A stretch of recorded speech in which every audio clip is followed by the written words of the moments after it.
ഹറാമിൽ തുടങ്ങുന്ന ബന്ധങ്ങൾ, ഹറാമായ ബന്ധങ്ങൾ. ഇന്നെന്താണ്? നിക്കാഹിന് മുമ്പ് തന്നെ ബന്ധങ്ങൾ തുടങ്ങുന്നു, ഫോൺ വിളിയിലൂടെ ആരംഭിക്കുന്നു. നിക്കാഹിന്റെ പേരിലാണെങ്കിലും എന്തൊക്കെ പേക്കൂത്തുകളും മാമൂലുകളുമാണ് നടന്നുകൊണ്ടിരിക്കുന്നത്.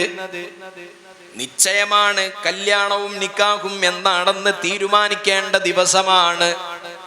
ആ ദിവസം തന്നെ നിശ്ചയമുറപ്പിക്കാൻ വേണ്ടി ഒരുപാട് സാധന സാമഗ്രികളുമായി കൊട്ടയും പൂവും തലയിൽ വെച്ചുകൊണ്ട് വരിവരിയായി റാലിയായി വീട്ടിലേക്ക്, പെണ്ണിന്റെ വീട്ടിലേക്ക് വരുന്നു വരന്റെ വീട്ടുകാർ. എന്നിട്ട് പെണ്ണിന് സമ്മാനിക്കുന്നു, കൂടെ മൊബൈൽ ഫോണും സമ്മാനിക്കുന്നു. മൊബൈൽ ഫോണിലൂടെ കോളുകളാകുന്നു, ചാറ്റിങ്ങുകളാകുന്നു. നിക്കാഹ് കഴിഞ്ഞിട്ടില്ല. ആ ബന്ധം ഹറാമിന്റെ തുടക്കമാണ്. അവിടെ കാണാൻ പാടില്ല, ഫോൺ വിളിക്കാൻ പാടില്ല, ചാറ്റ് ചെയ്യാൻ പാടില്ല എന്നതാണ് ഇസ്ലാമിന്റെ നിയമമെന്നിരിക്കെ ചാറ്റ് ചെയ്യണമോ, കൂടെ കൊണ്ടുപോകണമോ, പരസ്പരം കാണണമോ? നിക്കാഹ് ചെയ്തു കൊടുത്തോളൂ. വാപ്പാക്ക് കൈ പിടിച്ചു കൊടുത്തുകൊണ്ട് അൻകഹതുക വസവ്വജതുക എന്ന് പറഞ്ഞ് മകളെ കെട്ടിച്ചു കൊടുത്താൽ അത് ഹലാലായ ബന്ധമാകുമല്ലോ.